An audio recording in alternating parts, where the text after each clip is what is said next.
차부터는 이제 더 연습을 해가고 얼마나 상대 팀의 뭐 성향이라던가 그런 걸 파악하고 我们只要好好检讨为什么没有结束到比赛的原因，我们接下来比赛就都可以赢。Flash Wolves, 41 minutes in, never giving up, and it's gonna be against SKT in the group. 좋은 성적 최대한 내서 후회 없는 게임만 하고 싶어요. Baker looking for the all-in. Jensen does get the stun, but Wolf is here to complete it.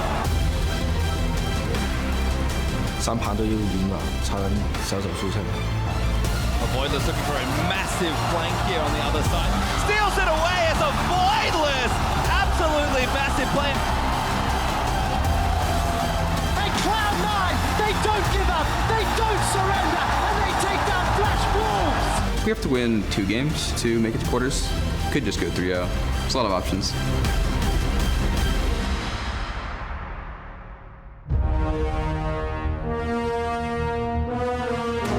Wolf actually going in, but Sneaky's low. Teleport's coming in for SKT and Spang with a double from the Ezreal. This is gonna be a kill for Impact. Looking for number 2. The 2v1 against the Dragon. Steals it away as a Voidless. Absolutely massive. Flash Wolves never giving up. Looking to put themselves on the boards, and it's gonna be against SKT. Welcome to the final day of group stage competition here in San Francisco. Today we determine our final 2 quarterfinalists and complete the tournament bracket for Chicago. Now San Francisco has played a fantastic host over the past 2 weeks, and I'm sure that today will be no different as we lock in our final 2 teams that will head to Chicago to battle it out in the knockout rounds. Now here's a look at Cloud9 getting in some last-minute practice. The hopes of North America rest with them. IMA will be in action for Game 1. They're hoping to be the 3rd Chinese team to secure the quarterfinals. They'll face Flash Wolves in Game 1 today. Stake here, seeing coaching up his team in competition in Group B is tough, though, because we're including 2-time and defending world champions, SKT. Hello, everyone. I'm James Dash Patterson, joined for our final day of groups by Clement Chu, Jake Spawn Tiberi, and Alberto Crumsrangifo. And gentlemen, what a phenomenal 2 weeks it has been in this beautiful city. Yeah, this has actually been an amazing group stage, and you can tell the home crowd teams are really out in force every single day. The crowd in this venue has honestly just been amazing. The noise that they can pump out has been great, especially when you have teams like TSM and Cloud9 taking a Summoner's Rift. That's very true, and with Cloud9 playing today, I'm sure it'll be plenty loud for them when they take to the stage. But before we do anything, let's get a refresher on the tournament standings so far. Quarterfinalists from Group A are Rocks Tigers and Albus Nox Luna. From Group C, we've got H2K and Edward Gaming. Group D's winners are Samsung Galaxy and RNG, and Group B plays today. That group is currently led by SKT and Cloud9. Now with that, we're almost ready to fill out the bracket for the tournament. So tonight, following the completion of our final match, stay tuned for the quarterfinal draw, where we'll be joined by guest Wild Turtle to randomly select the matchups between our 1st and 2nd seeded group stage winners. Now let's start with a quick recap of the action we saw out of Group D last night, where Samsung Galaxy, man, they took the 1st seed after sweeping their games. Really looking at the trends this tournament, we have 2 teams going 3-0 in their groups who weren't necessarily favorites in H2K and Samsung Galaxy. What's so fun about this group stage is that anything can happen. With extensive preparation and showing up the day, you can win it. And with Group B, our last group, we haven't seen them play since last Sunday, so I expect some very tailored strategies going up against each other. Yeah, and you know, when you have a look at this Samsung Galaxy lineup, globally they weren't really respected with the likes of Ross and SK Telecom. They had only beaten Rocks Tigers once in the regular season, never beaten SKT, never beaten KT until the gauntlet run, and they've shown in this group stage that they're not a good Korean team, they are an elite Korean team and can really look to take it deep into this tournament. And of course, on the opposite side of that story is TSM, a team that was favored to make it out of groups only to fall short just yesterday. And even in week 1, they looked shaky with the exception of their crushing victory against Samsung, but in week 2, we just saw a bit of a collapse from them, and they were very disappointed to see. And then as a result of that, we're sitting here with the Alamo spearheaded by Cloud9 once again. Yeah, we'll see whether they can make it out. Another team that was pretty shaky yesterday, honestly, was that RNG lineup. They make it out, but it is definitely not all smiles because they had 2 very poor performances. And now with 2 Chinese LPL teams sitting in that second seed, anything can happen as we move on to Chicago. Right, but they did win that one game that they needed. Now, every day this week has been filled with action-packed games as teams from around the world have exceeded expectations, and today will likely continue that trend as all of these teams are within one win of each other. And you know, despite more parity, Korea is still #1. It's sad, but it's true. They're gonna come out with already 2 #1 seeds and most likely another #1 seed. That's all Korean teams making it to the quarters in a breeze. And it's really shocking to see them just come out and clap everybody once again. What can you say? Korea wins again. Yeah, once again, I mean, the Korean teams are still great, and Faker is still absolutely amazing in this tournament. One-on-one, this guy is the undisputed king. He's able to take it to anyone. You need to get a second person in his lane. Hell, you need to get a third person in his lane most of the time, and he's still able to take over. Yeah, well, you didn't put him in #1 in your top 20 spot, so he's out to get revenge on you.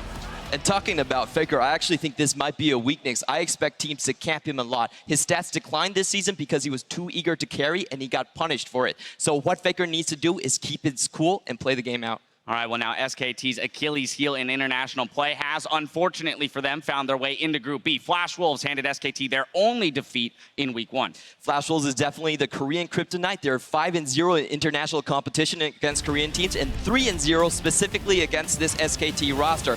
If you have to talk about strengths, it's their early game where they get a 2.3 gold lead pre-15 minutes. Karsla is also averaging 4 kills a game in that same time period.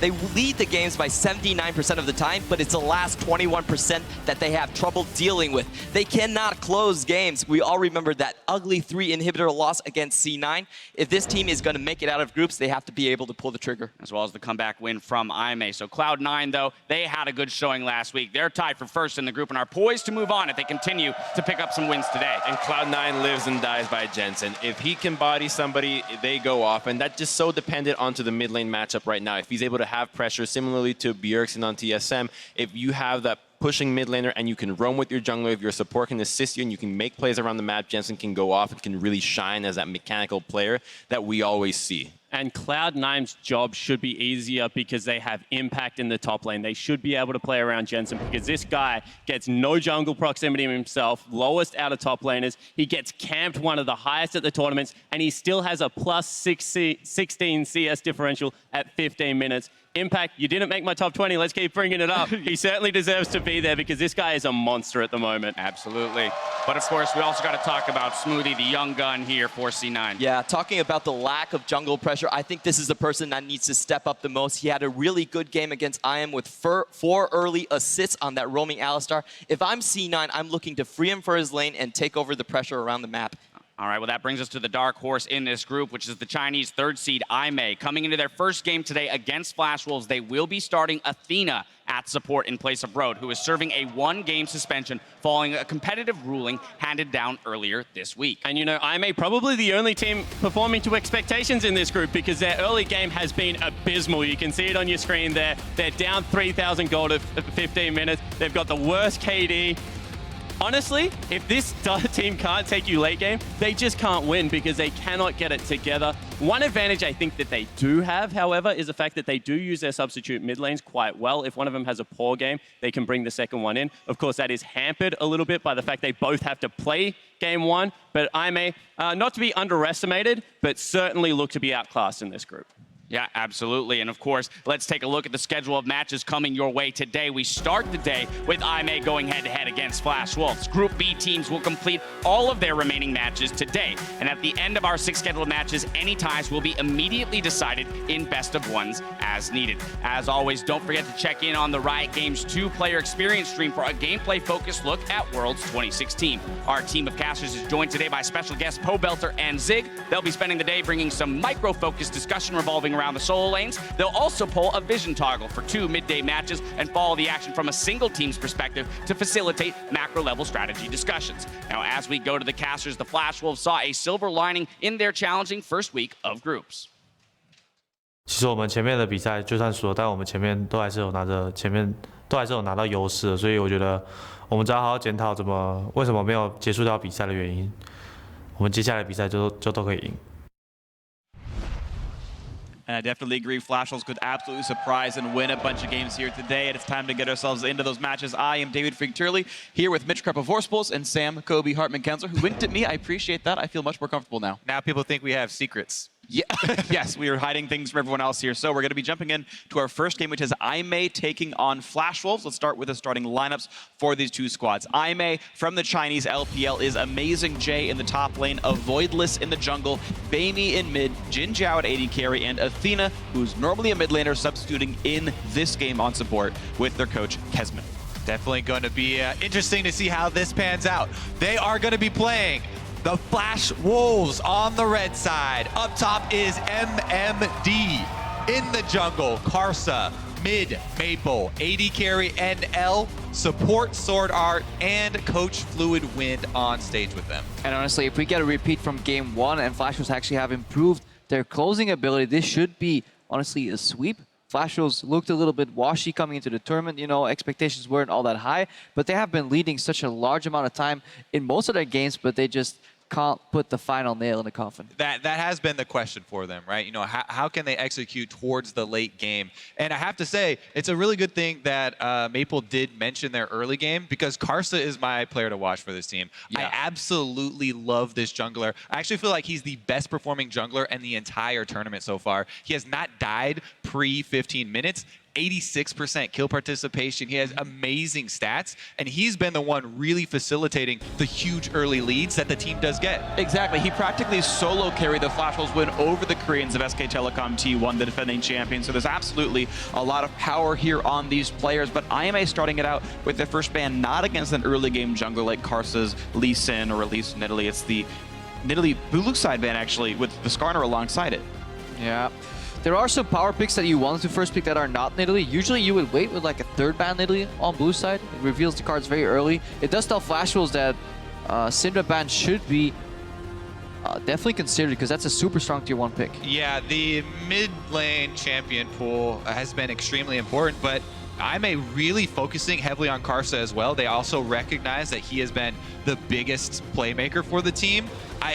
Even if you're going to focus the jungler, I don't know about that Skarner ban. Like, first ban Skarner against Karsa to me seems so weird, since he's so good at the early game junglers like Lee Sin and Lee Sin Rek'Sai. And Flash Wolves must be happy right now getting the Syndra ban kind of gifted over, a champion that's almost never banned on the blue side. Also, the last ban here, Ryze, targeted at Baimi. That was what, you know, they subbed in Baimi purely for the Ryze, practicing it so much in solo queue. And with both mid laners in the game now, very curious as to what the supports will be as they mouse over the Zyra. And the last ban we're going to talk about before we move to the picks here is this Karma ban. I think it's pretty smart to ban it against a team that has a mid laner in support, because these guys, they're not as familiar with the normal laning patterns and trading patterns. They won't be able to play Nami very well, but anybody can play AFK shove Karma, especially when you've played it in the mid lane. Exactly. That's why we mentioned the things like the Karma that can get off, or like the Zyra as well, that can get off a lot of damage. I feel like if we're looking for the mistakes from Athena coming in as a substitute for support, one of the most common ones for people who don't main the role is being overly aggressive and feeling like they have a lot more power than they do early on in the game. But it's going to be the Alistar. We'll see if it gets punished really at all. Of course, we saw the rush pick on the Lee Sin there. Avoidless going to be putting pressure on himself to be the early pressure jungler. Of course, Karsa still gets Elise, who is one of those highly sought after junglers as well. Interestingly, statistically, Elise is the second most sought after jungler behind only Nidalee. But as far as his matchup is concerned, Karsa's Lee Sin demanded more respect despite being less common as a champion. Oh man, yeah. NL actually stealing away the Jhin from the first pick was something that we kind of skipped over, which was very important, because Jin Zhao, that's been his best champion. And we were actually fairly skeptical if NL has put enough time in on this champion, since he's only played it twice, but definitely confident there from Flash Wolves. And I like stealing away comfort champions from the enemy. Yeah, in addition to that, Jhin is quite unpredictable in his damage in laning phase. That 4-shot Q coming out, I mean, Vander experienced it himself. If you're playing against a newer support player, again, that could factor into that decision making. Also, they have a combo denial tool with the Devour there, so they're set up for success in the bottom lane. Yeah, exactly. With the Tahm Kench lock-in, not only can you deny the Alistar combo, but Jhin is so good at turning around an all-in from an Alistar. You eat him up, and then you can turn around and snare them. We've seen so many Alistar's go too far, whether they either don't have their ultimate or it's still only level 1 and doesn't reduce that much damage. I absolutely agree. I do love Tahm Kench as a defensive support, especially into more all-in type of champions. Alistar, of course, being one, Syndra another one that we've seen countered very well by Tahm Kench's Devour, but now it's up to figure out what the rest of the champions are going to be on this lineup. IMA picking their last 2 champs. It'll be AD Carry, Sivir, and the top lane Echo. IMA, however, are targeting the right players with their draft here. They have a pushing mid lane in any circumstance with the Aurelion Sol. They have an aggressive early game jungler that can contest even the likes of Elise in her jungle early on. And if you look at Flash Wolves, the main players that drive the spearhead in the early game is Karsa and Maple, and so IMA in that sense is set up to challenge them. I definitely agree, and I want to focus in a little bit more on that jungler and mid laner matchup because we think it's going to be so important. We've seen a couple of teams try and do the Malzahar into the Aurelion Sol, and the thought behind it, even though it hasn't worked, does make a lot of sense, right? Malzahar just straight up ult him, the stars retract, plus Aurelion Sol almost always builds a first item health item.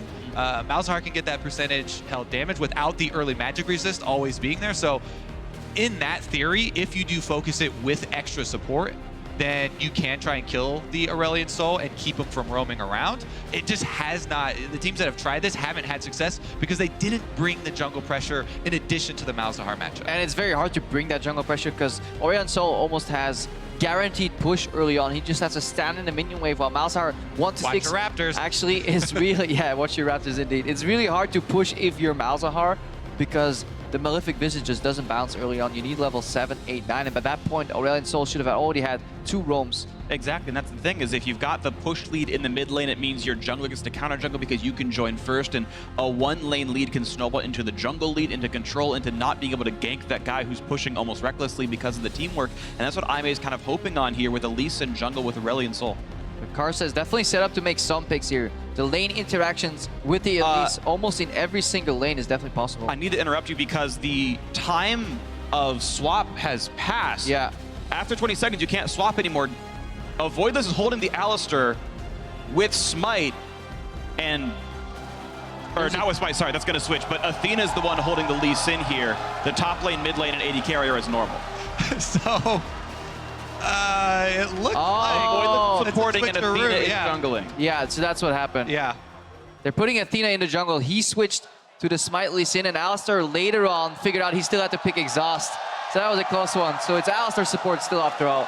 Yeah, but it's just different players here. Yeah, so, you know, they are going to have a substitute in one off role, right? And they're just moving that around. The problem for me is that you're moving that around into one of Flash Wolf's biggest strengths on the other side. And I feel like Karsa is really set up for success, especially in the early game here. We'll see how well Athena can jungle, though. Yeah, we could see, though, if they get the early push on the Sivir Alistar lane, it could free up a Voidless, and who knows, better to roam with a jungler than a jungler himself. Also, exactly, the other thing about, you know, a mid laner playing your jungle for you, probably going to be around mid lane a lot.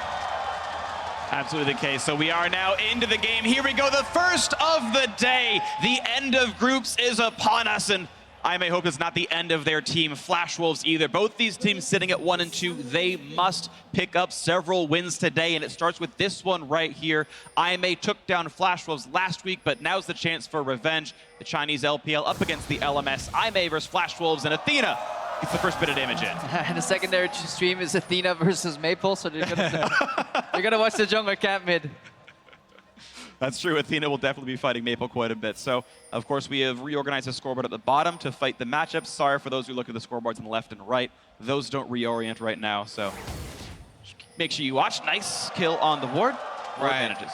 Just to catch up, for everybody who tuned in right at the very beginning of the game, we had a ban on IMA, their support player, for 1 game. So they had to play their second mid laner, who's the mid lane sub. But they've done another switch so that now their mid lane sub player is faking everybody out, not playing the support, playing the jungle, and their jungler is now supporting. So they actually have 2 off roles now instead of just 1 by choice. It's complicated. Yes, but we are either way into a game of League of Legends with pretty standard champions and you know, relatively standard lane assignments outside of where the players themselves are. And we are watching melee plus ranged here in the duo lane, and Sword Art trying to take over rush control in the bottom. Yeah, just to touch on it one more time, you know, the coordination is one of the things that people always point to when looking at IMA and some of their weaknesses. Now that they have people on different roles, especially a bottom role, the language barrier is going to come into effect as a Voidless won't be able to quickly communicate with Jin Zhao. So you just kind of have to have that trust in your duo laner. And we may see some, you know, delayed combos or reactions. Yeah, they're definitely playing a very passive bot lane. They didn't challenge the push at all. It's serviceable. They can definitely survive in CS. Both junglers got a leash on the left side of the map, so both teams should know that around 3 minutes, 3:15, they will be pathing to the downside of the map here. We saw a little bit different starts. Grom start for the Lee Sin, and we saw the fast red into the side switch here from Karsa's Elise. Probably going to get an early Scuttle Crab. Definitely would prioritize that. Meanwhile, Athena is doing a hard clear on Lee Sin. Looks like he's just going to go for the Scuttle Crab right after. Elise does get the blue. They saw Tahm Kench disappear for a while, so they must know that his red buff is warded. So this is a good switch up here. Karsa's kind of one camp ahead, though. He's going to look for Athena, going to stun the Scuttle Crab, not the Lee Sin, and will still get control over this bottom Scuttle, and that helps give his bottom lane some vision. Yeah, well, so they actually both did 3 camps. It's just one buff end, yeah. Karsa went for the double buff, which takes a little bit less time, and he is able to get there, steal away the crab. Good respect there from Athena, though. You don't want to fight that early, especially if you're unable to dodge the cocoon. And we got to see where the junglers path in from now, because yes, there's plenty of vision here for the red team for Flash Wolves in this bottom river, and they tracked Lee Sin not long ago. Of course, Karsa was also spotted going to the side of the map. Athena now staying on this bottom side, grabbing his red buff, which you can kind of predict as Elise goes top side. Yeah, we saw Baimi immediately lean to the left side there to put a ward over the wall. He knows Elise will be returning to the left side of the map for the Raptors, so he definitely wants to dodge that gank and keep pushing in. Maple is doing a good job staying even on CS, though. Yeah, crucially, when Baby went to go put this ward that Karsa is now clearing, he didn't go all the way to the camp and steal away some of the small Raptors like we usually see. And that just means that Karsa goes unpunished, getting a little bit ahead still in this jungle route. Down bottom, though, looks like Athena going for his first attempt here. Well, that could be a cheeky Q right here. Yeah. He's going to walk right into NL. He's going to hit the damage, but Devour's going to keep him safe. Nice flash to get away from the headbutt and a pulverize afterwards. Well done. I really want to see the evolution there. Honestly, a more experienced support, and this is nitpicking, obviously, would have put him into the wall stun, and then Q flashed off to the flash there, and that could have guaranteed more damage off the sword art. Probably wouldn't have killed him, though, so the flash force is a good result here, but you could see newer players in Alistar will always go for the full combo. I definitely agree with that. You know, the flash on Tahm Kench is incredibly important for that lane. If they stay pushed up and the melees are trading continuously, then sword art could be a target early on. Oh, something to watch for, but right now we're just seeing the lanes play out pretty much as expected and pretty easy. You know, pretty fair. You've got at most a 4 minion difference in any one of the 5 roles right here, but a trade from MMD into Amazing J gets him down to 300 health. That's a good trade by MMD. Yeah, MMD keeping control on the lane. The only lane that is kind of playing out counter to expectations is honestly that Malzahar being, albeit even slightly ahead in CS here, because Baimi did not even consider roaming here. With the push he can procure in the mid lane, he can definitely start influencing these side lanes, but he stayed put, didn't even get too deep vision. Yeah, not playing the Aurelion Soul as aggressively as we've seen quite a few other mid laners during the tournament take it. Not going for the extra camps or early roams, and that's great for Maple. I mean, Maple, as we talk about Karsa being one of the stars, he is the other one that you always mention right in combination with Karsa, and we'll see what he does, because Malzahar now level 6, that's where the threat comes from. He's got double summoners, does have the ultimate, and can make a huge impact play. Yeah, absolutely. You mentioned the sort of early pushing power. A lot of that was Karsa playing really well. He put early smites in the Raptor camp, got rid of some of those deep wards that could have helped track him, and it just made Baimi's life a little bit more difficult. In addition to that, we have almost never seen a Malzahar with an early CS lead, and Maple is doing just that. He did just back, so it's very, very small, but usually we see a lot of people missing the early CS on Malzahar and then complaining about those early bounces. Unlucky bounces. Yeah, exactly. But no excuses from Maple, and he's right there. Yeah, pretty decent trade on there in the sword art, but of course with the flashless Tahm Kench, he was potentially under threat, but there's no Lee Sin to follow up, was on a ward not long ago anyway, and it just means damage in a sword art, all well and done. Last chapter in for Maple, and we'll see him keep pushing. 2 CS! Yeah, and now the synergy gets tested between the 2 mid laners here. Instead of fighting to replace each other, they actually have to help each other in game. A little bit different mechanic here. But they roam together to get some vision here. Bamey's still pushing in. And they're definitely starting to lean on this bottom side of the map. NL and Sword are definitely playing passive in the lane because of no flash, which means that Tina and Bamey here in the mid lane, they can roam down and put some vision. Yeah, the same is true here. When the vision is there and Aurelion Sol clears the wave first, you have to respect it. We've seen so many teams be punished by those early roams, but look at that. Karsa wastes no time, gets right in there and clears out all the vision. And he's actually able to get behind this Aurelion Sol, but you're seeing that Bamey is playing this lane incredibly smart. He's finding ways to always know where Elise is. Any mid laner who wants to learn how to play at a high level, understanding which side of the lane to stand on so that you are across the lane from the enemy jungler is a very big deal. No matter how much Karsa's in the fog of war, Bamey's figuring out which side of the map Karsa's on so that he's never getting cocooned from the fog. Yeah, I always want to lean away from the jungler, but Riven Control seems to be quite contested here. And that's honestly the first step in pro play that comes before successful ganks here. Pink Ward's continuously being challenged. We see right now the Alistar clearing out the Pink Ward that was in River. There's a good Pink Ward in the top lane near Amazing J2, so there's roaming potential definitely for Bamey available. The other thing is I want to check back in on the jungler matchup because Karsa does have the majority of this Flash Wolves gold lead. It is not a huge gold lead, but he does have the extra step here on Athena, and we'll see if he can make it actually convert because no real pressure early from the Elise, whereas there was the single summoner burn, didn't come of anything, but we haven't seen Karsa go for any early moves, and they've been very content actually to just go fight those vision wars rather than go for that big play on an Aurelion Sol. Which, to be fair, based on how week one went, Aimee going equal in the early game is great. Yeah. There's a, I forget the website, I'm sorry for the guy who runs it and the group that does, but there's a site that tracks gold leads and says if you have 52% of the gold, you count as a gold lead. And Aimee has a 0% of the time they're up 2% of the gold. The entire tournament. No significant leads is how they refer to them. Right now we see an invade here. No, Maple and Karsa teaming up again. Red buff's down. Yeah, nice attempt on the steal. Not going to get it. It's a good smite away by Athena, but the challenge for the rest of the monster is not going to do too terribly much. And yeah, these little stabs in aren't doing a ton. I definitely agree. Aimee stylistically is a team that has to get it together in late game. They fall behind very often in the early game. Flash Wolves have shown in the tournament already that they're so good at getting early leads. The problem is they can't close. So for this match, it technically means Aimee is slightly favored.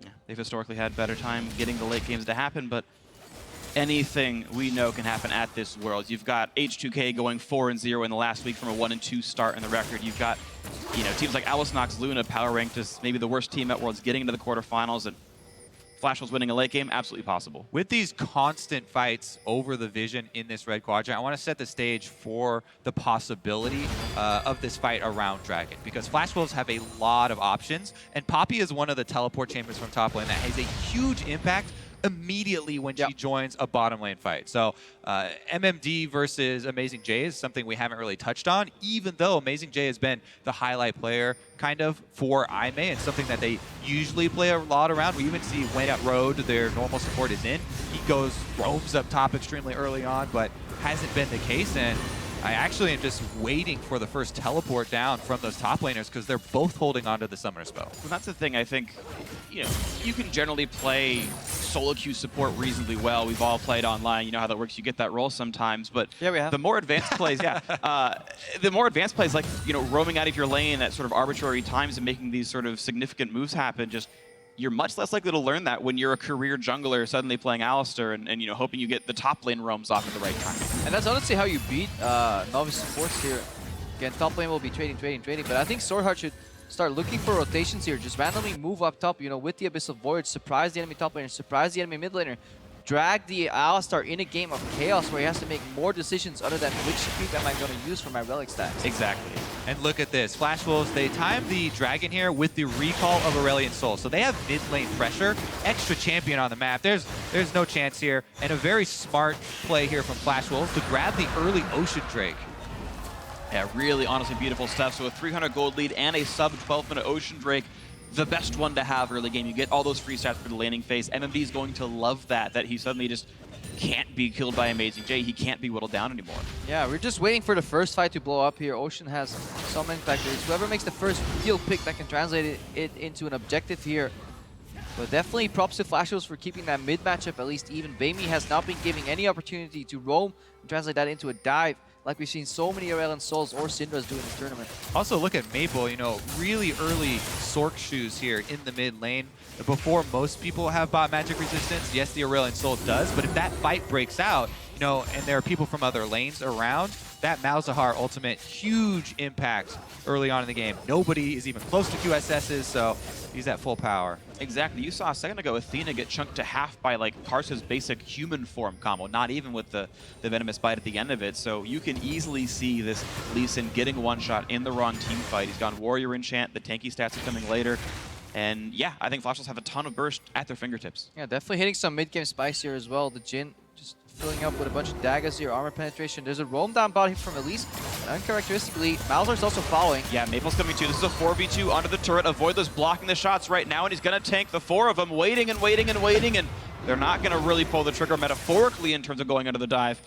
And it's going to be fine. Honestly, that was just funny to watch. Look like Jhin, Zhao, and Avoidless were almost trying to dodge each other, constantly switching instead of just standing still there to completely block the line. But he gets everyone, no damage done. The roam is foiled, and a return to mid lane there for Maple. And you can see now the reward of this Ocean Drake. MMD already was trading very well, but he's going to have so much mana now on the return of this fight. Amazing J's ulti is still down, so if he wants to get back to lane, he's got to burn teleport if he wants to do it fast at all, and MMD gets a lot of lane pressure. And Karsa right now is aggressively contesting Lee Sin in his jungle. And very nice. Once again, he's in there. He's wearing the Raptor buff as well, so he knows he's not been spotted by any wards. He knows he's in fog, coming back down to the bottom lane, looking for a repeat showing. Malzahar now joining as well. Maple coming down. Minion wave is gone, though. Will they answer? Amazing very J will early. answer teleport. Cancelled. And Amazing J does too. Flash Wolves with the right ideas in terms of roams, but they're not timing it right with the minion waves. Twice right now they have arrived, but the enemy minions have been destroyed already, so it's very hard for them to get access to that turret. One of the problems is it's BF Sword Sivir. She clears these things so quickly, you have very limited windows to actually make these dives happen, and they haven't yet. But you need to use the threat of the dive to kind of say, Sivir, you can't even get access to these waves. Please step away. And kill pressure is very important. That's why the timing is necessary for Flash. However, equal TP trade is really good for Aimee because Poppy has a much better teleporter. Athena smites early. Karsa gets it with the second smite, and that is a red buff steal finally to Flash Wolves. The first kind of major objective actually handed over. Of course, Flash Wolves secured an Ocean Drake a little while ago. Now their first buff steal of the game. They are small, but they are tangible leads that the LMS squad is getting. Yeah, I mean, the veteran jungler there does land the smite. That is one of the most difficult skills for the junglers to hone and takes the longest. If we revisit the bottom lane, though, Flash Wolves, there's a reason they keep going down there. Yes, they have the shove. They also have Elise and Tahm Kench, two of the best champions for pulling off these tower dives because of the Devour, because of the Repel. Yet they are, being very cautious. They don't want to mess up one of these dives. And look, it's attempt number, 4 down here for the double roam as Malzahar is coming as well. And once again, they're going to land the root in a cocoon. Quick ulti in by Avoidless, trying to tank up all the damage, slowly getting burned down. Ignite is on, and it's just not enough damage they can deal. Ooh, okay, yeah, he's fine. And Avoidless links away with enough HP to survive.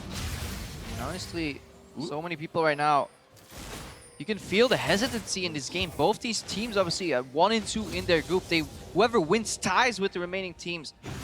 Definitely want to stay in race for seconds. And I think the fear of falling behind all the way up to 1 and 3 is definitely playing in these teams' mind, especially Aimee. Their composition, their roster router got thrown all over here. I definitely do have a lot of faith in the Flash Wolves, actually, as funny as it sounds, if we go later into the game, because Lee Sin, not only is this guy playing an off role, but Lee Sin's a very, never mind, we got action. It's a flight, they're going to try to land the Q as well. He's going to flash away, kick into the Q, good execution, it's just that as Athena takes down first blood. I was going to say, Lee Sin, he always gets first blood. Honestly, though, Lee Sin, it is a difficult champion to play in the later stages of the game, is what I was going to go for. But that's going to help him out a lot. Athena now with the first blood confidence. Let's see him build full damage. Yeah, go full banish, because Lee Sin is just a high-impact champion. You need to wait for the right moment, but at any given moment, even in the late game, one kick can win you that game. All right, let's so take beautiful. Yeah, let's take another, because the silence there it enables him to go a little bit aggressive, but the vision wars that we've seen go back and forth didn't catch a double roam. The best part of that play was Baimi sending his AoE Q through the Malzahar, which popped the passive, but he let it protrude far enough to wait for the internal passive cooldown. and then pumped it behind him. You can do the same thing with a Nivea Q against the Malzahar if you time it really well. And that actually meant that that Maple already got stunned when he expected to not get stunned at all. And that's one of those things that was opened up by the nerf to the Malzahar passive, where it used to stay on for too long to be able to do that. It's definitely something that changed the matchup due to that recent nerf to the power. Well, fairly recent. And I got to give props to Athena as well for playing that matchup really well. Jumped in, waited on his Q until after the kick, and I believe he even had to land the Sonic Wave into Fog of War. So had enough Lee Sin games to be able to R into Q, which we've seen so many players miss in this tournament. Yeah, once again, number 6, Kobe. Looking for the damage, but Athena is here to maybe make another big impact play. Headbutt Pulverize in onto NL, but not taking enough damage to be dropped out. Amazing J this time does finish the teleport, but Baby actually caught out with MOD behind him. A low HP Aurelion Soul. Amazing J lands this down to the front line. Now up to Karsa to chase down, and you're seeing pretty much Aime all routed off of the turret, the minion wave around, and this could be first turret for Flash Wolves. Exactly. They've been whittling down this turret over and over and over. Now they have the health lead, but Aime's still standing tall here, going for the defense. All 10 players looking for the next move in. Amazing J gonna look for the backline, not gonna land the stun until just now. Ooh. And here comes the dive. Avoidless running out of but Baby gets the kill first. Amazing J staying alive. MMD gets a trade kill onto Avoidless. Alistar does go down. That is a 1-for-1 death of support versus death of mid laner. But again, the wave is here and Flash will feel pretty good. One more auto will do it, and they do get the first turret. Able to slink away as well, and look at that advantage. Flash Wolves up 1,000 gold. Very close, and in the end, Flash Wolves' patience pays off. They slowly whittle away at this turret, and that's the big takeaway, though. The first turret gold does go over to Flash Wolves, and now they have their first really sizable lead. Yeah, they had a good hop over volley from Amazing J, but he doesn't get the double sum because he jumps out of the dome here, giving counter damage possibilities here. It was a late devour from Solar 2, but still, on the back end of that trade, MMD was zoning so much in the front, and his base damages are still so relevant in the game right now. They can just trade kills here, and then obviously that tower was already so low. IM needed to pull the trigger and really get a big 2- or 3-man stun with that dome from Echo, but it just wasn't possible. Yeah, exactly. This is one of the reasons why a lot of people always point to the communication of Aime, because Avoidless actually almost saved that with the Alistar, but if Amazing J and Avoidless go at the same time, you can set it up so that you guarantee land the parallel convergence. One of the reasons why we always talk about Echo and the viability for late game team fights depending on the player and how well you can work with the team is that he can have a huge impact if you're able to layer those. They're not quite able to do so though, and it does result in not one, but it looks like 2 objectives maybe going here to Flash Wolves. Now off the reset, they grab themselves the Mountain Break. That'll be wonderful later on in this game here. 20 minutes, they're gonna land the root onto a Voidless. And here comes a whole lot of burst damage. The Cow's running down, about to be ground up. They've got to block the shots, and Jin Zhao will do so for his lane mate. Oh, the stun! Actually gonna stop the ulti coming out of Malzahar. But they're gonna get the silence on a Baby. The root not gonna land. Deadly Flourish gonna get juked out. A great kickback by Athena, buys some time. Karsa still wants to chase, but he's not gonna find his prey. Yeah, really good jukes there from Baby, sidestepping 2 abilities at once, otherwise he would have died here. Last duel of the red buff. It does seem like Flash Wolves is continuously pressuring forward, always having vision in that red side area, pushing the bot lane tower, contesting the dragon, eventually taking it once people have based off. So they have 1,000 gold in the lead, but they definitely have more map control than the gold lead indicates. Yeah, they really do. There's more to this game than just the champion kills and the gold score at the top. They are playing this game a little bit better. They are the one in control, and Flash Wolves being able to control a game without the substantial just outright power lead of having more gold and levels in your champions does speak well to their chances of doing well at Worlds. Yeah, in the wake of that invade, they left perfect triangle vision right now in the enemy jungle that Aime is trying to contest, but they can't sweep everything. Voidless got 2 wards out of the 3, but there's still 1 left here, and it gives just a little bit of information if somebody passes by the Crux. It's not perfect, but it does help you to build. If you spot anybody on the right side, you just have an idea of how easy or how hard it is to contest, and Karsa, he's getting Scuttle Crab after Scuttle Crab both sides of the map. Definitely true. Flash Wolves have had the pressure, the map pressure for almost the entire game, but as we keep saying, I may have had pretty atrocious early games thus far, and being this close, plus having the Sivir scaling up, doesn't feel too bad for them. So, they still have the possibility to try and take one of those mid-game team fights. Aurelion Soul and Echo zoning for the Sivir might be able to pull one of those through. Quite surprising that both AD carries actually returned to the bottom lane, where at least the turret has died. You would expect Tom Kench and Jin to maybe rotate to the top, surprise somebody with an Abyssal Voyage. Yeah. Flash Wolves kind of making that decision a little bit later. They're swapping up the lanes right now because they're targeting the next objective. You want your dual lane around the tier 1 tower that you can contest, and you just put your tank with teleport in the long lane. And what becomes really important is that defensive vision so that you can go clean up the waves there with the Sivir. One of the best champions there for instantly clearing out that wave, but then rotating back to the rest of the team. Right, it's always very interesting because Jin Zhao typically is very safe up until this point where he's clearing on his own side of the map. You shouldn't typically be able to dive him, and sometimes you can prey on those tendencies where he is left alone. Of course, the Voidless, yes, is here. The other interesting point, though, is NL is not as good as killing turrets as Jin Zhao is. Jin much worse than a Sivir, and you've got, despite IMA losing their bottom lane turret, are ready to push down that bottom lane tier 1 themselves, but you're seeing Flash Wolves are faster on the play. They will knock this one down first. I expect it to be a trade of 1 turret for 1 turret. Yeah, exactly. And we're past the point of the first turret gold, so whoever gets it a couple seconds first doesn't really matter, and this is a very even trade. Now it's MMD really trying to take the fight, but it is a 1v2. Can't get that much done, but actually, how about an uneven trade? Look at the amount of pressure these guys have on Flash Wolves.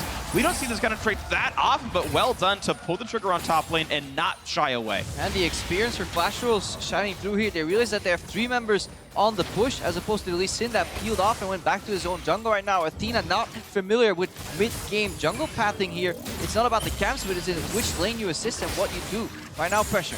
A lot of pings going down from Mazel. They want to keep up the chase. Amy wants in. Can he land a good stun? Voice of Light into the Devour. Swordart going to run out of health pretty soon. Can he pop the Grayskin? Yes. Now pushes out NL. Shielding for as long as he can, but here comes the re-engage. The battle is on. Swordart running out of health. 1 more hit will kill him. And Amazing J gets the first one. Ults back in. Gets some damage on MMD. And still the stars coming out from Baby. Just the 1 for 0 so far, but looks like Flash will still want in. Jin Zhao running out of health, and Maple picks up that one. Karsa still slinging around, dodging away from these stars best that he can. Another deadly flourish comes around. MMD just invincible on the front line. Cocoon not gonna land from Karsa, but he still wants the chase. Can they find one more? Flash was looking for it, but Amazing J is back in and living up to his name, getting himself that kill. Ooh, nice steadfast presence, gets the headbutt away from him, but overall that is still a very nice fight. IMA up 2-1 in that. Very nice. Yeah, that fight had a lot of layers. That was our onion fight for this game. That was actually crazy how much work MMD was able to do. Also, Athena had kicked Maple out of the entire fight over the wall there.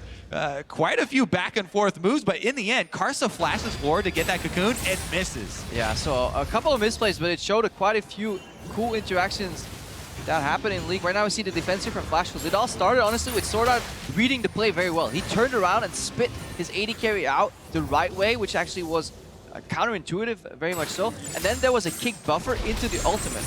We'll see it later. So this is where it all starts. Eventually you need to track Swordart and what he does, and then later in the fight, keep in mind of how the Lee Sin kick actually interrupts the Malzahar ulti. Exactly. Baby there was trying to zone and cut off the escape. Swordart did the right thing to get him out, but we're fighting again! Fighting again, double stun onto the tanks of Flash Wolves. A lot of synchronicity here on the caster desk, but turns into much of nothing. Our powers combined, Crepo. We are League of Legends casters. I guess you guys are. We got juked by the observers. All right, well, nobody died in that fight, so we'll have to revisit the mid turret because it's almost about to go down. Exactly, Flash Wolves visit, and they're going to huff and puff and blow that tower down. 4-1 now in turrets. Sizable lead now for Flash Wolves, 2,000 up.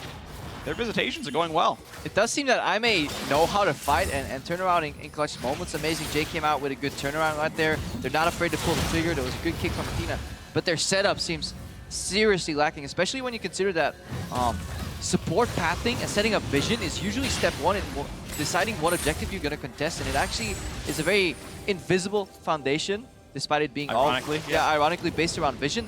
And playing with an amateur support could definitely influence your macro game. So they just want to fight. Looking for the 5-on-5. It's going to be a quick Drake pickup though, and the battle has once again resumed. MMD in the front line, headbutted back, but there's a lot of damage on Amazing J, who's forced to chrono shift out, trying to stay alive. He'll be okay for now, but now Athena has to run back, jumps to his teammate, safeguards away. Flash Wolves just keep racking up objectives. Slowly but surely, Flash Wolves stacking up turrets, stacking up Drakes, and they're building up to, again, an extra big lead for that late game. But last time they weren't able to finish it. When it came down to it, you know, the Baron dance in the last moments, that's really what all matters. But they seem quite comfortable right now because they can just let IMA come to them. I may have shown that they have very little setup in this game in terms of what they want to do. They're playing extremely reactive, and everything results in a fight. And Flashow's composition is actually catered quite well towards punishing teams that run at you, that just want to fight. With CNL constantly playing in the backline. He's done the same before on Champions League, Jinx in the past as well. So using that Jhin to open up early. Definitely deserving of that first round pick for the Jhin for Flash Wolves. Let's see though if the Infinity Edge now completed for Sivir is a pretty big spike, honestly. I've seen a lot of the AD carries going for that, 2-item full attack damage start. And I know you're shaking your head there, Freak, as you are a big fan of the Zeal items.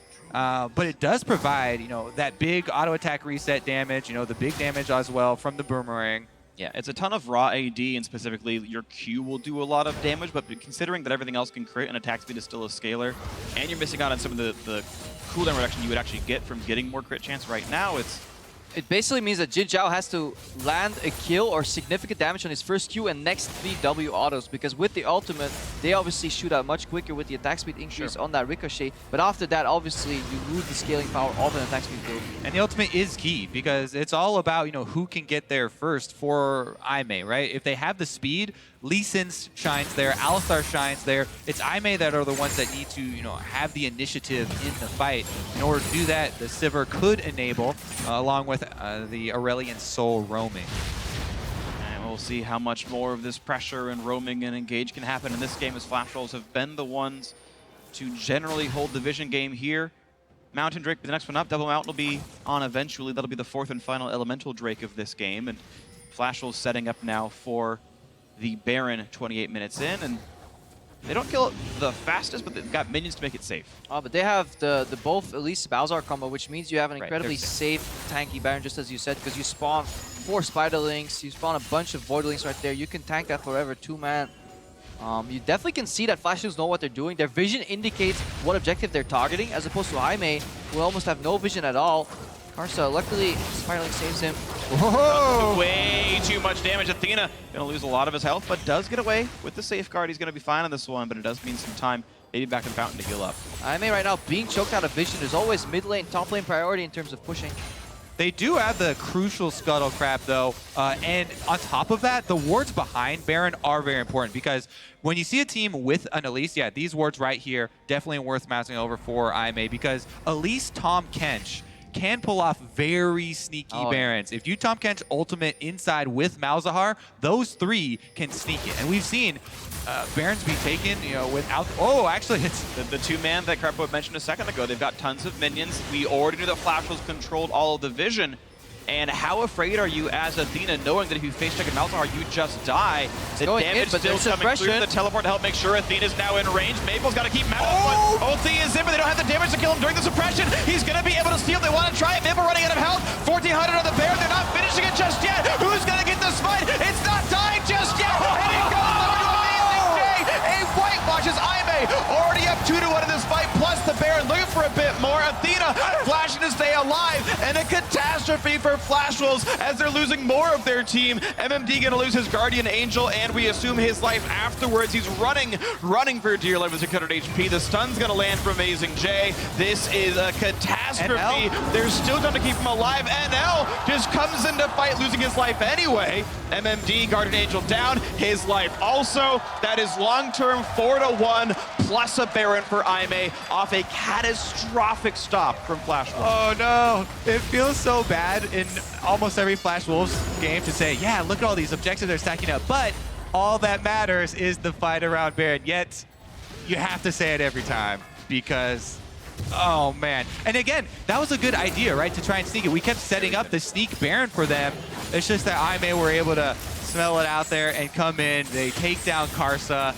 It was a risky call, and if it works, we call them, honestly, heroes and really smart players. But at the right moment, at least in step forward, there was a little bit of lacking of deep vision on the left side. You can watch the minimap right now. Just look at the Lee Sin actually pathing in. The immediate Poppy teleport comes out. Maple wants to pop the Banshees and then get the ulti off, but Athena gets close enough. And right now, they're behind the Baron. The spikes are doing damage too. And Karsa drops so low. So eventually, Karsa's going to smite, I think, because he panics because he drops so low. It regens right there. Yeah, and then actually the Echo is the one that takes it down in the end. Yeah, it was also spited by Athena, but the last auto attack was the one that got him from Amazing Jay. Man, and then Athena's able to dodge out and survive at the end. Whew. Yeah, honestly, I think that the only criticism you can have for Flash Wolves here is that NL and Swordart were overplaying their aggressive zoning and didn't drop back into the Baron area slightly earlier. Because if you start a 2-man, you should always finish it a 5-man, peel back in and then let your support take care of the enemy jungle. But they were so aggressively acting as if nothing was happening in the mid lane that Lee Sin snuck back. Exactly. I mean, how much can you criticize them for not getting complete vision through the blue quadrant? So many things were going well for them. Yeah. They had pressure in mid lane. We saw it was Jin Zhao under fire. Oh, yeah. Here we go, though. They're initiating. They were playing for everything. MMD into the backline trying to start this fight, but of course it is Baron on several members of iMain, but Flash Wolves don't want to lose their turret. On to Amazing J. He's going to survive it all. Baimi quite low, but the re-engage on Mabel. The kick is beautiful, but not enough damage to kill anyone off. Only the 2-man. Deadly Flourish tanked up by Athena, and iMain are running out of health bars, running for their lives, just barely slinking away with this one. Mountain Drake is alive, and Flash Wolves have more health. They survive it, and they should have objective control. But first, Amazing J ults back in to control the map, and this might be enough to keep Flash Wolves from going for more. Athena also fairly durable here. And they're going to pretty much trade equally as far as control. Yeah, I may definitely want to stop that 4th dragon from going towards the Flash Wolves here, because then Elder is a big boom for them. Amazing J is aggressively dying into the fights here, getting pretty tanky. So Maple's doing his best to stop him as early on with the Malzahar ultimate. It never leads to a kill, but it's good enough to kind of get him out of the fight here. Mid lane turret finally falls down now. IMA looking to get more off this Baron. It's now a 2,000 gold lead for IMA. They went up 3 kills in the team fight. They got several turrets now afterwards, of course, as well. Plus the 1,500 gold from Baron. You're seeing that's a 4,000 gold Baron power play. That's completely reversed the gold that there was before. Now, again, because of the heroics of Amazing J, they prevented the Dragon take. They got their own as the rest of the team reset, tying up the Mountain Drake score. And now going into the 34th minute, IMA looking really good. In terms of punish on the Baron mistake, Flash Wolves is relatively happy. They only lose a tier 1, and the Baron buff expires while both side lanes are pushing in for them. So Flash Wolves right now can regain control. Look at both sideways. Massive wave top lane. There was a wave on the bot lane that has been dealt with. So Flash Wolves immediate reaction here. That being said, I may come in, stop the push mid, and there's a large chunk of gold. All that I may have to do right now is reset, and it's going to be difficult for Flash Wolves to really force something unless they catch someone in the jungle farming here. Even so, Athena has a Banshee's Veil, and he's Lee Sin. Oh, beautiful by MMD. Athena's going to have to flash out of this one or get some teammates, but the silence comes in time. Into the knockup and all the damage they need. What a pick up there by Flash Wolves, getting rid of the IMA jungler. Now it's Amazing J running, but burning down with Malefic Visions, staying alive. The Prophet, Kobe! Sorry, Athena. I'm sorry. But man, that was all credit to MMD right there. They got the Banshee's Veil off, and then Lee Sin escaped very predictable right there. Gets off the interrupt, and that's going to be that kill that they wanted. That play right there literally just stopped the reset from Flash Wolves and allows, or it stopped the reset from IMA and allows Flash Wolves a little bit of extra pressure here, but I don't know if they want to go for this dive. 15 seconds left on Lee Sin. Yeah. Has to be a flash into the Aurelia and Soul, honestly, into the wall. The Alistar counter engagement. Super risky. There's no minion wave until they actually reach the turret anyway, and you're going to see MMD stunned up. Athena up in 3 seconds now as the minion wave just now reaching, so Lee Sin essentially joins this fight on time. Nice spell shield from Jin Zhao, still gets rooted up, looking for the forward motion. Amazing J takes the ulti, no big deal there. MMD, of course, invincible on the front lines, able to split back out with a Devour of Sword Art. And now you've got the Lee Sin rejoining the team. It's a 5-on-5, a nice tackle to get away from the stun, but it's still a take on the Karsa, who's devoured by Sword Art. Voice of Light flashed away, but that's going to be Q landing. Exhausted with Athena, keeps Maple alive, but it's not enough damage. He once again bites off more than he can chew, and that is Athena dead again. MMD onto the back line, but can't quite kill Jin Zhao, now being chased by Baimi. Amazing J taking up what shots he can and force the Guardian Angel out of MMD. A Voidless out of health, and now for the re-engage as MMD respawns on this Poppy, running out of health. That's the Deadly Flourish, popping the Guardian Angel. Amazing J, yes, in time so that he cannot stun the rest of Flash Wolves, but it's now Jin Zhao on the chase. The ricochet bounces, almost lands it, but it's now Baimi driving through, hoping to get the damage. NL could be the last one alive, running for dear life. It's a double kill in for Baimi. Deadly Flourish can't quite trade one back, but it is a good fight for IMA. 12-5. Oh, another extremely long team fight there. Starts out with the difficult late game Lee Sin team fighting we talked about, and kicks away the Malzahar, but the cleanup there with the Sivir now with the 3-item spike, also has QSS on top of it, and Jin Zhao is able to keep up the chase in the extremely long team fight. Yeah, elongated fights here. Jin Zhao sweeps at the end here. MVP early on was Sword Art, just definitely tracking throughout this fight. He had a couple of really sweet devours here. There's the immediate reaction from Maple. Right there. That's done. That's the first devour.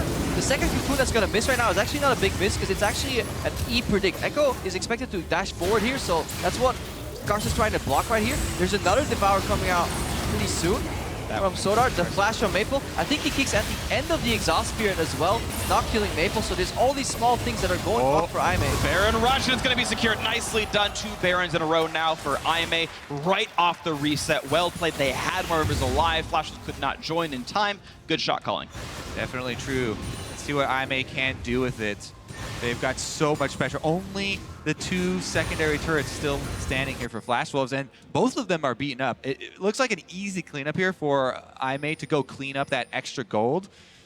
And their late game scaling is definitely there. Aurelion Sol is such a nuisance. They have 2 big nuisances in this fight. The Echo and the Aurelion Sol are so annoying to play against. And when you have a Sivir endgame hypercarry, the more nuisances you have on your team for your term there, the better. Because Aurelion Sol can create so much space for Sivir to get off all of that late game damage. And Jin Zhao specifically on this Sivir is going for a very aggressive build. No lifesteal, just relying on Quicksilver Sash, but instead the Lord Dominic's regards for the Armor Pen to cut through these tanks. It's super annoying the Poppy, the super annoying Tahm Kench. And Jin Zhao's so good mechanically, we expect him to continue playing at a super high level and carrying these team fights in. Another rev up taken by Athena, stealing it away from Flash Wolves. Yeah, Aime pushing in here. If we track the timers, there's 2 minutes 20 left on that Nashor buff, but Elder already spawns in 1 minute 10 seconds. Flash Wolves got 3 dragons early on, but if Aime can block the Elder during that time, the late game insurance of all those early dragon takes is actually going to be denied.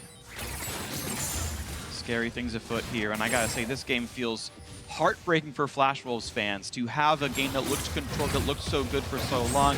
The Baron sneak seemed like a good play, gets turned around, and now Aime pedal to the metal, foot in the gas. Look at how many turrets they've gotten in a row now, getting more and more out of this game, up 7,000 gold. Those are the easy ones, though. The secondary turrets are pretty much standing gold there for Aime. The crucial point is when you can crack an inhibitor turret here. And Flash Wolves, they very much still have a chance. It's just that it's getting so much more difficult by the minute because Malzahar, he's built to melt the front line, right? And it's difficult for Flash Wolves to win a fight when you're trying to melt a front line and the enemy team has the late game Sivir and they have the Alistar coming in. Yeah, I think champion scaling-wise, Aime are significantly ahead. It's going to require outplay from Flash Wolves, whether you completely crush Vision and get a proper Baron bait or a Dragon bait, or you get a pick-off by some heroics from MMD or Karsa or somebody, but that's what it's probably going to require. Honestly, the one thing that speaks for Flash Wolves is that they have quite the ability to front-load a lot of damage here. If you combine some of their carries, they can blow up certain targets if they miss position. However, if Aime take it slow, calm, and collected, they're splitting. They still have Amazing J top trying to get the inhibitor turret. And Athena's far away. This is a 5-on-3 without even a smite steal available for a few more seconds. Teleport's coming, but it's still a 5v4. This should be good enough for Flash Wolves to tackle onto a Voidless. Here comes a flank. Amazing J not going to land a stun, but it's already a kill onto Karsa. That is Flash Wolves Elise dead. MMD taking up what he can, but look at the damage up coming from Jin Zhao, cutting through this tank, and even Maple just going to run out of health. Amazing J gets the stun. A nice devour by Sword Art, but it's probably not going to be enough as Baby is pretty much unstoppable here. A rampage, another kill for Jin Zhao, 16-5, a 4-for-0 team fight. If you let a late game Echo get a flank off and get access to your backline, you are definitely toast, and that's exactly what happened there. Amazing J comes in, swoops the fight.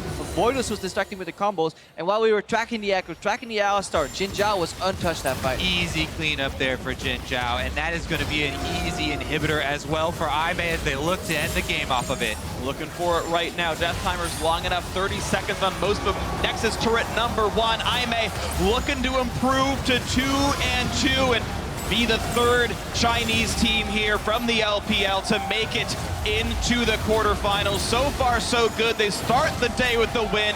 They've got 2 foes left, but right now they're 2-2. And we saw teams like H2K fix their week 1 problems coming into week 2, but it is more of the same for Flash Wolves.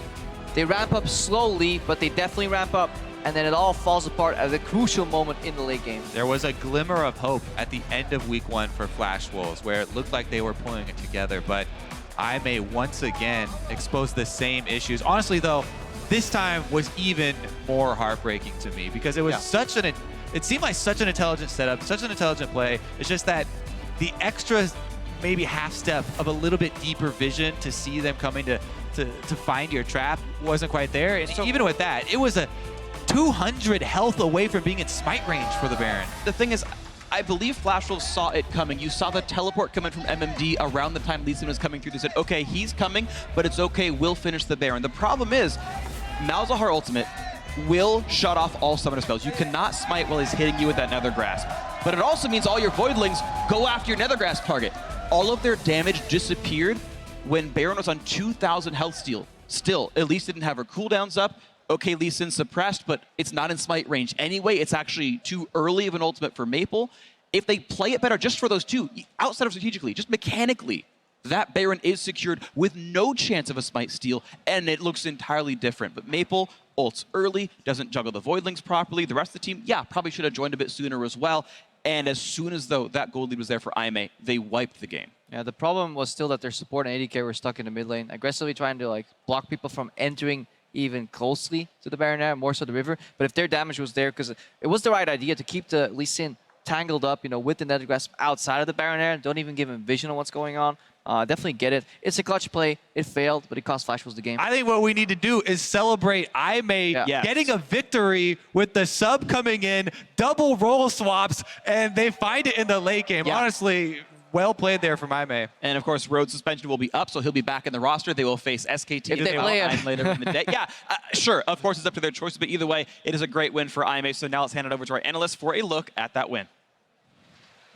Thank you very much, gentlemen. What a way to start the day. The sub and the role swap victory for IMA. Let's just approach that first. The fact that with the sub, they also go for a role swap and completely throw a curveball at Flash Wolves. Yeah, and I think that you actually have to applaud this because what they do is they put the Koreans together in mid and jungle with two big playmakers, Lee Sin and the Aurelion Sol, which means that, you know, the communication lines are going to be nice and clean, and all of this follow-up, you know, the Breath of Light into the kick and all the things we saw throughout this game are made so much more simple because of the fact that they pair those duos together. Yeah, I mean, you get hit with a 1-2 punch. What is Flash Wolves supposed to figure out from this composition? When you swap the roles, you have no idea. Your scouting previously has gone to waste, and the game just devolves into a very stale. You're waiting for something to happen, and Flash Wolves is continuously trying to pressure the bottom side. And while they were unable to really make something happen in the initial attempts, they were actually able to get the first turret. They were able to trade tier 2 and tier 1 topside for a tier 1, but after that, they just, I guess, forgot to do that. I think Lacrit said it best in his interview. Like, if you don't know what the heck you're doing, no one's going to know what the heck you're doing. And when you're a Casa and you're like, I'm jungling against a mid laner, this guy is... He took blue on Lee Sin at level 2. Like, this guy is insane, and it just put them behind in the But here's game. the thing. I mean, IMA can play whatever game they play. But coming into today, we had talked about Flash Wolves having a very solid early game. And even here, yes, it wasn't a poor early game, but we didn't see them create the kind of leads that we've gotten used to seeing out of this team, Clement. Yeah, exactly. I feel like the Flash Wolves composition was kind of, they kind of tunneled on a lot of things. They didn't really have a lot of sustained damage. I want to see them go for the Caitlyn and play around objectives, team fight better, but they didn't do that really well, and they went for a really risky play in the middle of the game where I felt like they didn't need to do that with such a huge lead. They pushed the vision, and they just keep sitting on Baron. I think that would have been enough, but they went in, and they just got stolen the Baron away. Again, this is like the third time we saw this already. Now, before we get to that Baron play, I want to take a look and revisit the fight where IMA got into the mid game, brought to you by Acer. This came just a few minutes prior to the Baron stage. Yeah, and let's have a look at this, because this stage, they've out-rotated them on the map. They've taken 2-for-1 turrets, but they stick around, they get greedy. And why are you fighting a team like IMA? This is what the team does the best. You don't want to fight against a Chinese team in these conditions, especially when they're collapsing on you, but ultimately, Flash Wolves plays it really nicely. They get a little bit lucky with the kick, being able to dislodge the Malzahar ultimate, but if the skill shots had landed a little bit better, I actually think that Flash Wolves could have come out ahead, particularly as we see Karsa trying to flash in for a cocoon right here towards the end. Yeah, but one more time, you know, things could have gone better, but this is where you just don't challenge the LPL teams.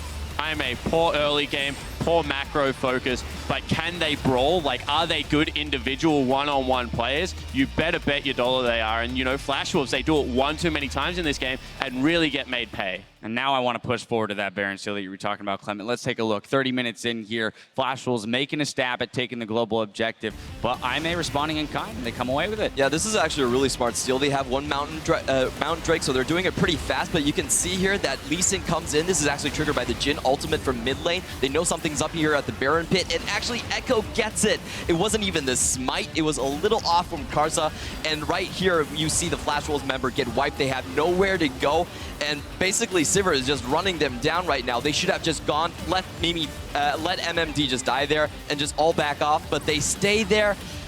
Jin gets picked off in the end. They get 2 turrets off of it.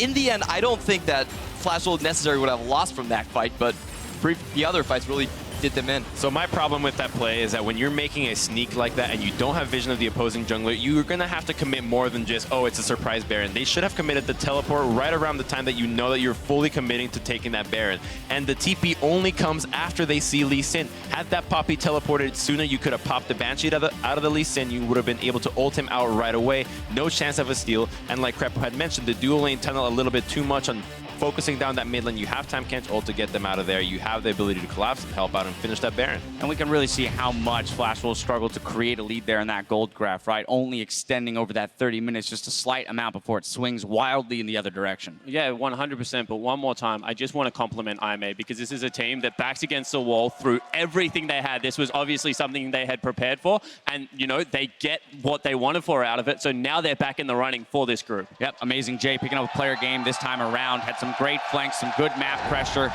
around. But here's what I really want to approach. I mean, you see the scoreline there, 4-0-10. That's phenomenal. But what I really want to approach is you're coaching Aimee. What do you do now after the success of this roster? Do you continue to play the same roster, or do you fall back onto what you came into the tournament with? Anyone who's got a thought? I have a thought on that. This you play a roster all season with Road, and you've obviously got faith in the young man. He's a brilliant support. I think you bring him back in. I think it's worked against the team you wanted to work against, and now you go back to playing a little bit more standard, a little bit more of the Aimee style League of Legends. It's also kind of a trick up the hat that nobody's seen before. If you do it again, they'll kind of know what you're trying to do, especially as you mentioned with that mid lane synergy between the Koreans. That's going to be an obvious tell for other teams to look at and expect that mid lane pressure. It's a situation where I think you'd have to call in the depth of their champion pools with that role swap, right? How many junglers can Athena really play outside of Lee Sin? So if I were going to attack that roster, I would just ban out the Lee Sin, and then all of a sudden the whole strategy could fall apart. So I'm kind of in the same boat as you guys. You qualified for roles with that original squad. You keep pushing through it with that. Now when we return from the break, SKT and Cloud9 battle it out as they fight for the quarterfinals.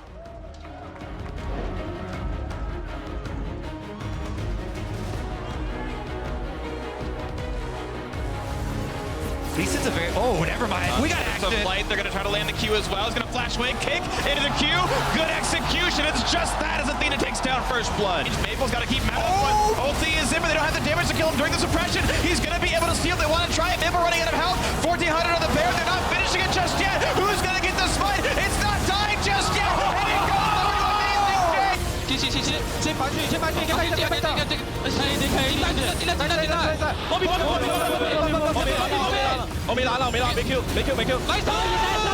The rest of Flash Wolves, but it's now Jin Zhao on the chase. The ricochet bounces, almost lands it, but it's now Baby chiving through, hoping to get the damage, and now could be the last one alive, running for dear life. Aimee looking to improve to 2-2.